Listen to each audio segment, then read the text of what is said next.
উপস্থিত সবাইকে আমার রানন্দিত জয়গুরু।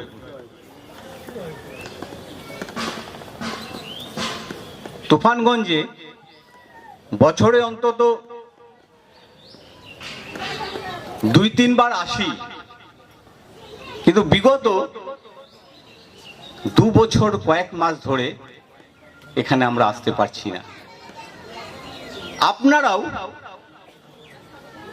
অনেকেই দেওঘর যান, কিন্তু বিগত 2 বছরের ওপর হয়ে গেল দেওঘর যেতে পারছেন না। কেন? এমন এক মহামারী এসে আমাদের সামনে দাঁড়ালো, একটা দেওয়ালের মতো, যে দেওয়ালটা পার করে না আমরা আপনাদেরকে দেখতে পাচ্ছিলাম, না আপনারা আমাদেরকে দেখতে পাচ্ছিলেন। এখন সেই চ্যাপ্টার আস্তে আস্তে বন্ধ হয়ে এসছে, ওই পাঁচিলটা ধসে পড়েছে। এখন আপনাদেরকেও আমি দেখতে পাচ্ছি, আপনারাও আমাদেরকে দেখতে পাচ্ছেন। আমি খুব আনন্দে আছি, বিশাল আনন্দে আছি, একদম হাত তুলে বলতে পারি যে আমি খুব আনন্দে আছি।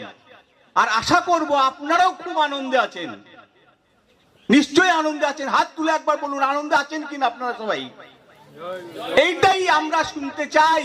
আর আমার আচার্যদেব এই জন্যই আমাদেরকে এখানে পাঠিয়েছেন যে দেখুন গিয়ে যে ঠাকুরকে ধরে সবাই এত মহামারীর মধ্যেও আনন্দে আছেন কিনা, এইটা জানার জন্যই তিনি আমাদেরকে পাঠিয়েছেন। এই সংবাদ নিয়েই আমরা সেখানে যাব। তিনি খুশি হবেন, তিনি আনন্দ পাবেন যে আপনারা সবাই ভালো আছেন, আনন্দে আছেন, খুশিতে আছেন। ঠাকুরের কাছে এক দাদা ঠাকুরের বাণী লিখতেন, ঠাকুর বাণী দিতেন, তিনি লিখতেন। তার নাম হচ্ছে দেবীপ্রসাদ মুখার্জি। ঠাকুর তাকে বলেছেন যে যে বাণীগুলো দিয়েছি সেগুলো পর্যায়ক্রমে যেরকম যেরকম ভাবে দিয়েছি সেগুলো এক একটা চ্যাপ্টার অনুযায়ী সেগুলোকে লিখে ফেলতে। তিনি ঠাকুরের নির্দেশ পালন করছেন, ঘরে ঘরে বসে তিনি লিখে যাচ্ছেন। এমন একদিন সকালবেলা থেকে তিনি এই কাজে ব্রতী হয়েছেন। দুপুর হয়ে এসছে, তিনি কিন্তু সেই কাজ করেই যাচ্ছেন। ঠাকুর বাড়িতে থাকতেন মায়া মাসিমা বলে একজন। তিনি দেখছেন ওই দাদা সকাল থেকে লিখেই যাচ্ছেন, লিখেই যাচ্ছেন। কি খিদে ফিদে পায় না? একটু চা জল খাবার খেতে পাচ্ছে না? আর এখানকার লোকজনও কেমন, যে একটু বলছে না যে একটু চা খান বা একটু রুটি বানিয়ে দিই, একটু খাওয়া দাওয়া করেন। এ কেমন ব্যাপার? আর এই ভাবটা ঠাকুর বসে আছেন, ঠাকুরের সামনে গিয়ে উনি বারবার উল্লেখ করছেন, মানে ঠাকুরের দৃষ্টি আকর্ষণ করছেন যে দেবীদা সকাল থেকে কাজ করে যাচ্ছে কিন্তু কিছু খাওয়া দাওয়া করছে না। আর কেউ বলছেও না, গুরু ভাইরা, কেউ লোকের আশেপাশের লোকেরা, যে দেবীদা একটু চা খাবেন, একটু রুটি খাবেন বা তরকারি খাবেন, কেউ বলছে না। এই কথাটা বারবার বলছেন ঠাকুর, 2 বার 3 বার। শোনার পর ঠাকুর একটু বসে বলছেন, কি বললেন, কি বললেন? যাকে ওই দেবী সকাল থেকে কি সব কাজ করে যাচ্ছে, ওকে কেউ জিজ্ঞেসও করছে না যে ও চা খাবে বা রুটি খাবে বা কিছু খাবার খাবে, কেউ জিজ্ঞাসা করছে না। ওর কি খিদে টিদে কিছু পায় না? ঠাকুর বলছেন ডাকেন, দেবীটাকে ডাকেন। দেবীদাকে ডেকে আনা হলো। ঠাকুর বলছেন, দেবী তুমি দেখি সকাল থেকে কি কাম করছো, কাজের মধ্যে ব্যস্ত হয়ে আছো, তো তোমার কি কোনো খিদে টিদে পায় না? তোমার কি ওই চা খাবার, একটু জল খাবার, রুটি খাবার, এগুলো খিদে পাচ্ছে না? দেবীদা বলছেন, সেরকম তো কিছু অনুভব করিনি। তখন ঠাকুর দেবীদার দিকে তাকিয়ে বলছেন, যে কাজটা তুমি করছো সেই কাজটা যদি তোমার খাবার না হয়ে থাকে, তাহলে এর চাইতে বেশি খাবার আর কি আছে? তার মানে ইষ্ট কর্মের মধ্যে যিনি ডুবে আছেন সব কিছু ছেড়ে দিয়ে, সেইটাই তো আমাদের প্রধান খাদ্য, ইষ্টকর্ম করা। তা এখন আমাদের ইষ্টকর্ম কি? এখন আচার্যদেব যা বলছেন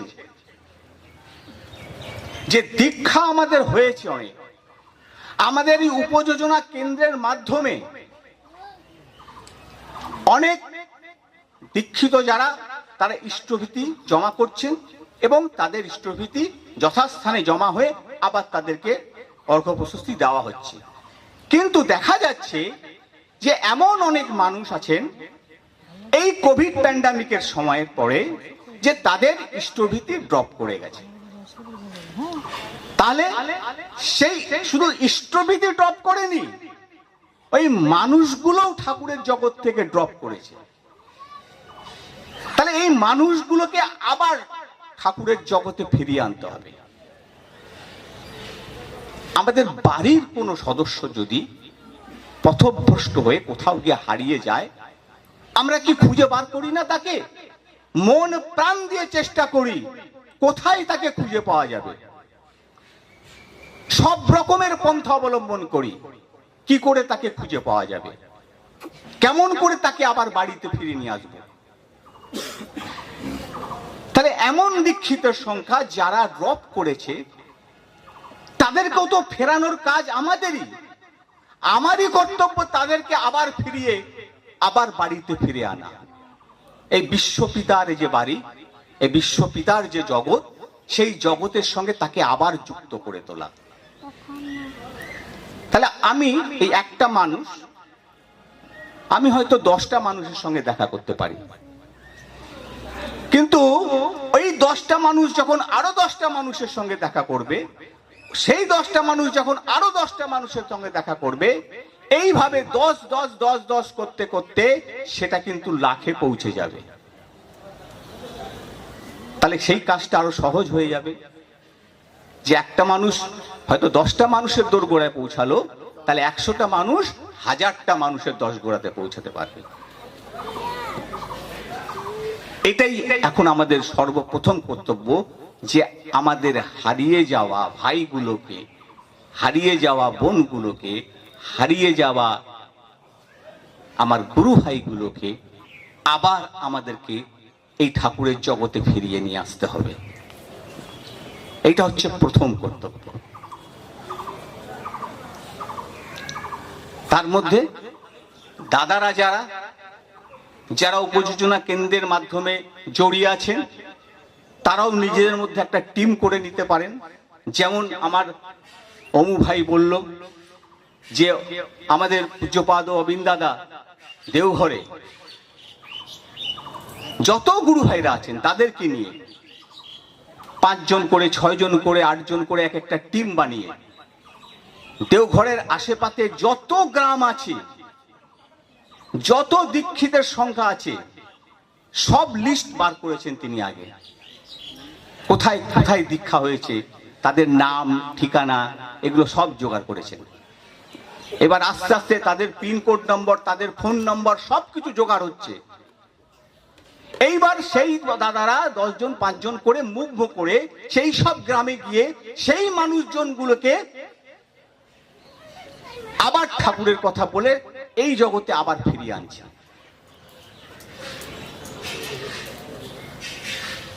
এইভাবে দেখা গেল এই কিছুদিন আগে 23 তারিখে বহু মানুষ যারা ইষ্টভীতি করা ছেড়ে দিয়েছিল, যারা ঠাকুরের জগৎ থেকে সরে গিয়েছিল, এমন বহু মানুষ আবার এই জগতে ফিরে এসেছে, আবার যুক্ত হয়ে তারা আবার ইষ্টভীতি শুরু করেছে এবং তা ফিলান্থ্রপিসে জমা হচ্ছে। তাহলে তিনি তো আমাদেরকে করে দেখিয়ে দিলেন কেমন করে করা যায়। আপনারা জানেন যে সেইভাবে পুরো ভারতবর্ষে সব স্টেটে পূজ্যপাদ অবিন্দারা সেইভাবে তৈরি করছেন টিম, এবং সেই সব লিস্ট বার হচ্ছে। তাদের বাড়ি কোথায়, যারা ইষ্টভীতি ড্রপ করে গেছে তাদের বাড়ি কোথায়, তাদের ফোন নম্বর কি, তাদের কোন পাড়ায় থাকে, কি হয়, পিনকোড নম্বর আগে বার করা হচ্ছে। সেই সব জায়গায় গিয়ে তারা তাদেরকে আবার রিভাইভ করে তাদেরকে আবার ঠাকুরের জগতে নিয়ে আসছে। এটাই তো আমাদের প্রধান কর্তব্য, এটা আমার প্রাণের কর্তব্য যে আমার হারিয়ে যাওয়া ভাই বোনগুলোকে আবার আমাদের জগতে ফিরিয়ে যেতে হবে, আমাদের বাড়িতে ফিরিয়ে নিয়ে আসতে হবে। আমাদের শুধু তার ইচ্ছাকে পূরণ করতে হবে, আমার মনের ইচ্ছাটা তার ইচ্ছার সঙ্গে জড়িত রাখতে হবে। এক মা, তার ছেলের খুব শরীর খারাপ, বিভিন্ন জায়গায় বিভিন্ন রকমের ডাক্তার দেখিয়েছেন, কিছুতেই কোনো কিছু হচ্ছে না। এসছেন ঠাকুর বাড়িতে, ঠাকুরের কাছে এসে ঠাকুরকে বলছেন, ঠাকুর এই আমার ছেলে, এর শরীর খুব খারাপ, কিছুতেই ভালো হচ্ছে না, একমাত্র আপনার আশীর্বাদ ছাড়া ঠাকুর এর কখনো শরীর ভালো হতে পারবে না। আপনি যদি একটু বলে দেন তাহলেই ওর শরীর ভালো হয়ে যাবে, আপনি একটু আশীর্বাদ করেন তাহলেই ওর শরীর ভালো হয়ে যাবে। ঠাকুর বলছেন, ওই যে প্যারি আছে না, প্যারি, ওই প্যারিকে গিয়ে দেখা। প্যারি মানে প্যারি দা ডাক্তার, তাকে গিয়ে দেখা। তাও ও মা আবার বলছেন যে না ঠাকুর, আমি অনেক ডাক্তার ফাক্তার দেখিয়েছি, ওই ডাক্তার টাক্তারে কিছু হবে না, আপনি যদি বলে দেন তাহলেই ঠিক হবে। ঠাকুর বলছেন, আমি তো তাই কই, ওই প্যারিকে গিয়ে দেখা। বারবার তিনি একই কথা বলছেন আর ঠাকুর ওই একই কথা বলছেন, প্যারিকে গিয়ে দেখা। পাশের থেকে এক দাদা উঠে বলছেন, আরে আপনি বুঝতে পারলেন না, এটাই তো ঠাকুরের নির্দেশ, ঠাকুর তো ওইটাই আশীর্বাদ করছেন যে প্যারি ডাক্তারকে দেখানোর জন্য যান। ঠাকুর যখন আশীর্বাদ করে দিয়েছেন, গিয়ে দেখান। সেই মা তাকে নিয়ে গিয়ে প্যারিদাকে গিয়ে দেখালেন। প্যারিদা দেখে থেকে ওষুধপত্রের কথা বলে দিলেন, সে ওষুধপত্র খেয়ে ছেলে ভালো হয়ে উঠল। এইরকম আমরা আমাদের ইচ্ছেটাকে তাকে ঠেলে দিই তার দিকে, আমরা আশীর্বাদ নিতেই জানি না, আমরা আমাদের বৃত্তি প্রবৃত্তি মুখন চাল চলনে চলি। তার ইচ্ছেটা কি সেইটাকে আমাদেরকে জানতে হবে, আমার ইচ্ছেটাকে তার উপর চাপিয়ে দেব না।